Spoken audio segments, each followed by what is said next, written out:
I'm Stan Ebel, and here at Buckhorn Llama Company, llamas have been our business and our friends for over 45 years. When we began assembling our llama herd in 1977, we were focused on breeding and training llamas to use as wilderness pack animals. We had assumed pack systems were available, but quickly found existing equipment was not suitable.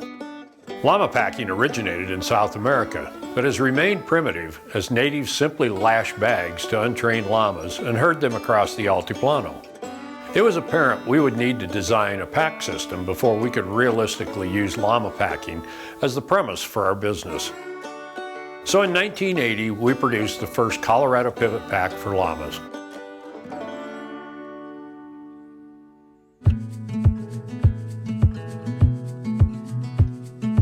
Looking first at the packs used by U.S. horse and mule packers who have traveled the backcountry for over 200 years, we began developing a system for llamas using the basic principles the equine packers employed. They use a rigid pack frame that could support heavier loads, as well as offer load stability and protection for the pack animal. Additionally, they use detachable panniers that can be loaded and balanced off the animal and then hung and adjusted on the pack frame. From that point, the continued development and refinement of our system focused on recognizing the differences between horses and llamas and modifying our packs accordingly.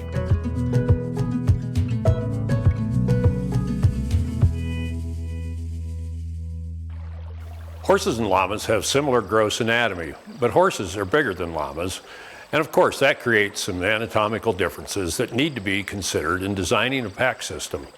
Additionally, horses move differently, and this is a major consideration in designing a pack frame.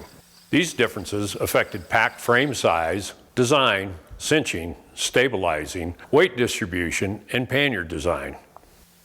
The thorax is the most important anatomical feature to be considered in saddle design for both the horse and llama.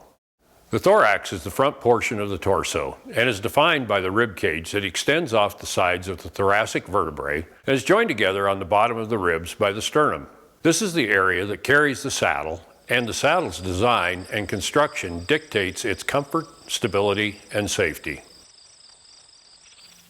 The horse thorax is significantly longer and wider, having 18 thoracic vertebrae, each with a spinal process and 18 pairs of ribs extending out from each side of the vertebra in a wide barrel-shaped arc.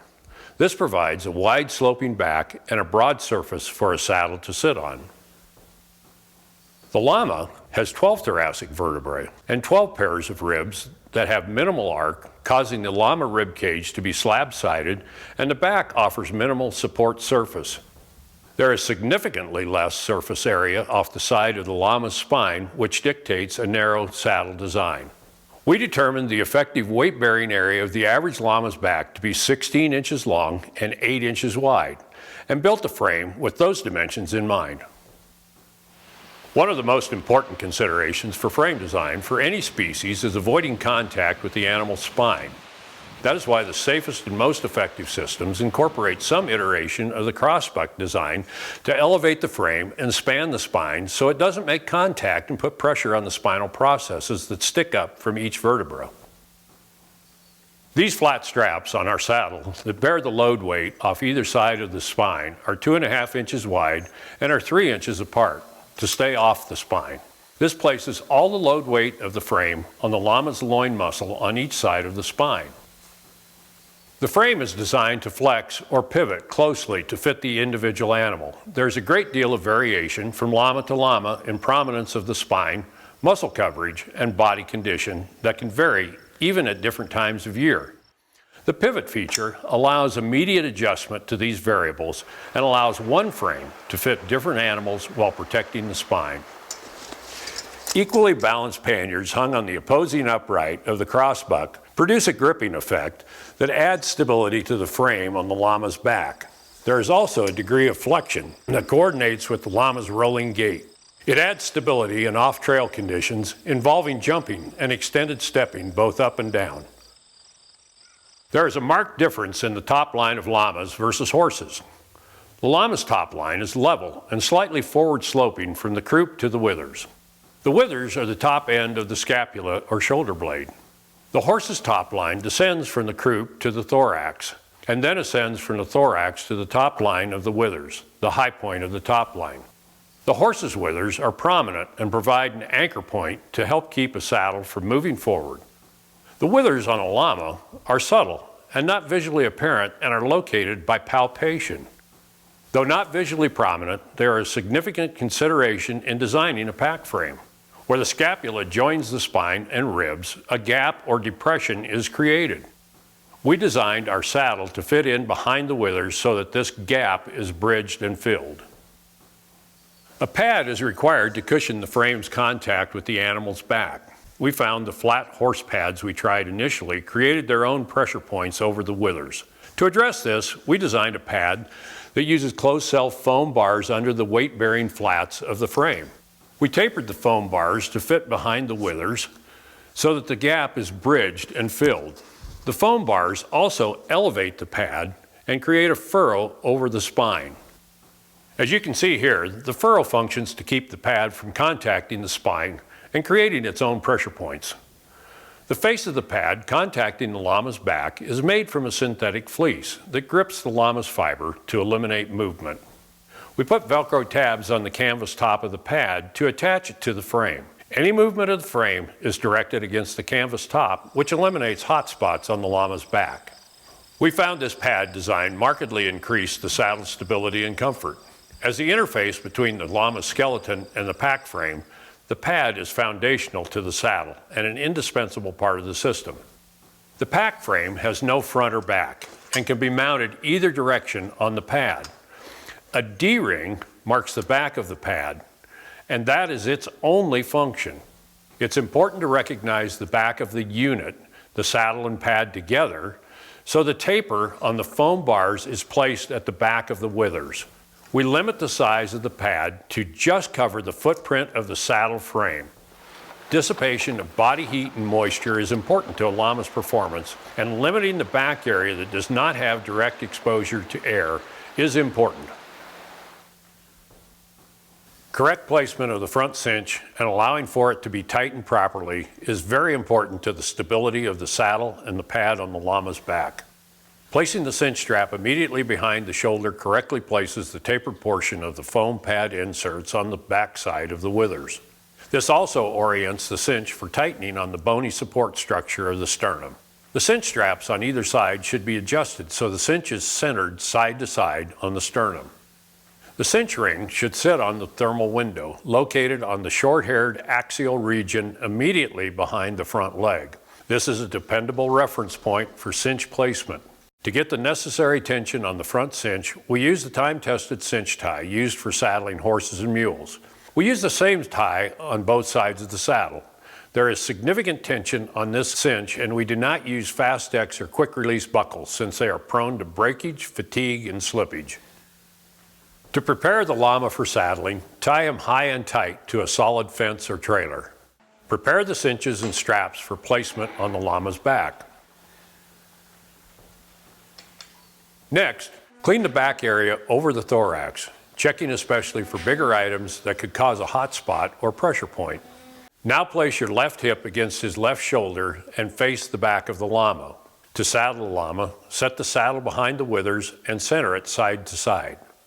Drop the cinches and straps and then reach over the animal's back. Pass the cinch from the llama's right side with the left hand to the right hand. Make sure there are no twists in the cinch or straps. Pass the cinch strap down through the cinch ring and back up, making 1.5 rounds. Keep the strap loose and clear the fiber out. Pull up on the cinch strap to tighten the cinch. Properly tensioned, it should take effort to force 2 fingers between the cinch and the llama's ribs. Placement and tension on the front cinch are key to saddle stability. The multiple wraps of the strap allow you to get proper tension and to check that before tying it off. Tie off the cinch strap with a cinch knot. Using the end of the strap, feed it through the saddle cinch ring, inside to outside, then across the ring and feed the end outside to inside and then down. Make the knot tight and tuck any excess strap. The saddle employs a back cinch, identical to the front cinch. It keeps the back of the saddle from raising up and keeps the loaded saddle from moving forward. The angled placement of this cinch takes advantage of the llama's high-cut flank and is placed immediately in front of the prepuce of a male or the udder of a female, trapping the llama's pendulous abdomen between the front and back cinches. This cinch crosses the llama's abdomen and places pressure on the internal organs, so the tension on this cinch is just snug, not tight. Use of this back cinch eliminates the need for a butt strap. In most packing situations, the pressure on this cinch is minimal, and it will often loosen through the course of a day on the trail due to the emptying of the gut. If rough, steep, downhill pitches hauling heavy loads produces higher forward pressure, the cinch may need to be tightened while traversing that stretch and subsequently loosened. Butt straps or breeching, employed with many saddles, limit the full extension of the llama's hind leg and create pressure points that compromise the llama's comfort and optimum performance. Chest straps and croupers are often used to offset saddle movement, and they predictably produce hot spots at points of contact. Thus, the llama works less efficiently and endures the discomforts caused by the saddle's design deficits. Each stabilizing strap must be adjusted with every saddling, requiring extra time. Fastex buckles are typically employed to speed up the placement of the straps, but they fatigue and fail over time. The llama's walking gait or way of going is markedly different from a horse's walking gait. The horse has a diagonal, offset walking gait that creates a lateral flexion of the spine. The mechanics of a horse's gait keeps its back level and provides proper balance for its larger torso and weight. The horse is best suited to carrying more weight at or above its spine, but there is a corresponding loss of agility and limited adaptability to uneven terrain. The llama is a pacer, moving both legs on the same side simultaneously. The front legs are primarily weight-bearing. They carry 68% of the llama's weight. And the back legs provide propulsion. This is called a rolling gait because it causes a radial flexion of the spine and the torso rolls side to side. The llama's smaller torso and lower center of gravity, coupled with this streamlined gait, increase its agility and adaptability to rough terrain.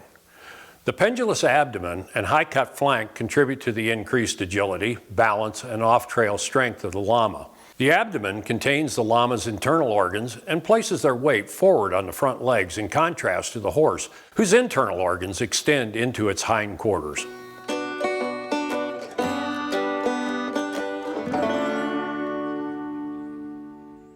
The physics of the rolling gait requires attention to several considerations in loading and packing a llama. Panniers must be balanced against each other side to side. They need to be the same in weight and volume, and the bulk of the panniers' weight needs to be below the llama's spine, the axis of rotation. This eliminates the destabilizing lever arm effect created by weight above the spine. If top loads are necessary, their weight should be minimized. The hang straps on the panniers are adjustable and should be set so the panniers are flat against the sides of the llama and level with its back. We designed our panniers based on the classic horse-mule pannier, but downsized them to 2/3 the volume. They are constructed as a single compartment of 3,200 cubic inches from No. 4 canvas to give structure that aids their loading and limits abrasion. They easily accommodate a 28-quart cooler or two 2.5-gallon square buckets. The hang straps are made of 2-inch wide cotton web strap that feeds through a heavy alligator buckle and can take heavy loads without slipping. A 1-inch wide web strap and cam lock buckle provide center load compression to keep the loads in the panniers tight and close to the llama with no load shifting. The lid is a simple flap that is secured by 2 straps and double ring closures. These straps provide additional tightening on the loads inside the panniers.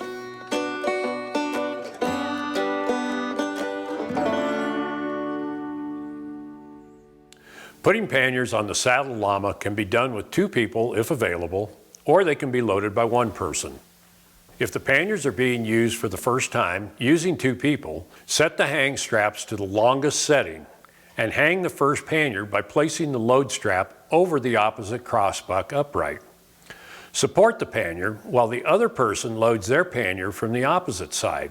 With both panniers in place, lower them simultaneously and then adjust the straps so the panniers hang with the tops level or tipping slightly upward. As the Llama moves, observe the panniers for movement. They should ride flat against the Llama's side and be level or slightly tipped up.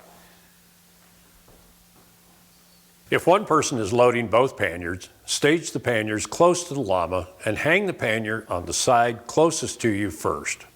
Support the pannier with your thigh while you lift and hang the pannier on the other side.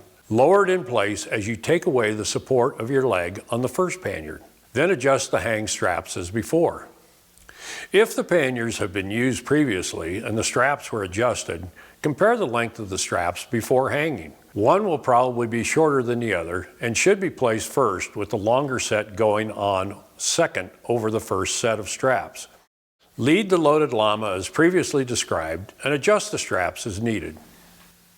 With the saddle properly placed, cinches properly tensioned, and panniers properly balanced and adjusted, a pack Llama can move with confidence and comfort, knowing their load will not shift whether on a trail or bushwhacking in steep and uneven conditions.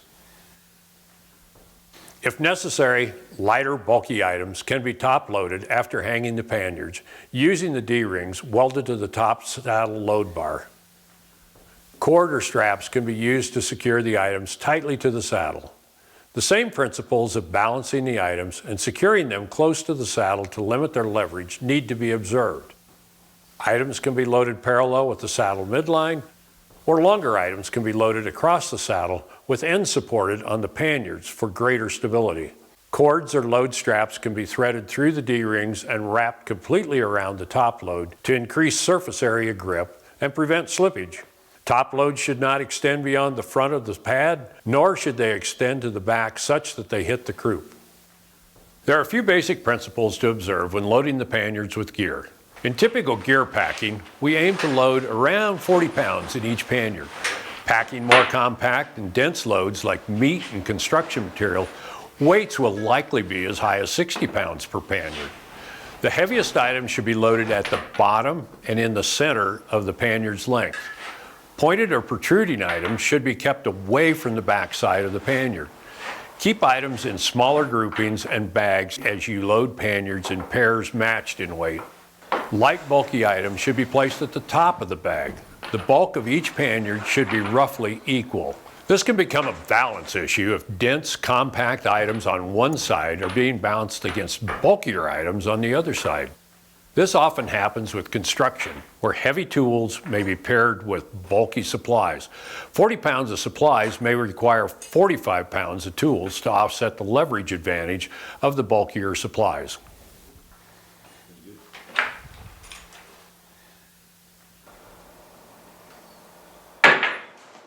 The pivot pack works well as a lash point for variable loads associated with backcountry construction projects or hunting camps. Its simplicity, stability without breaching, and natural balance facilitate projects, as well as speeding up saddling and simplifying tack storage in camp or on the ranch. Trail crews haul long-handled tools, construction materials, and camp supplies using just the pack frame. We have made a variety of load straps to facilitate carrying everything from straw bales to crosscut saws. We designed the straps to facilitate securing the various items and adjusting their hang on the saddle. In addition, we have made heavy-duty panniers from grizzly cloth that is even more abrasion and stain resistant than our canvas panniers. They can be used for regular gear or meat packing, but we adapted the lids so they can be used as bucket panniers to haul borrow and rocks when recruiting materials on site for backcountry construction.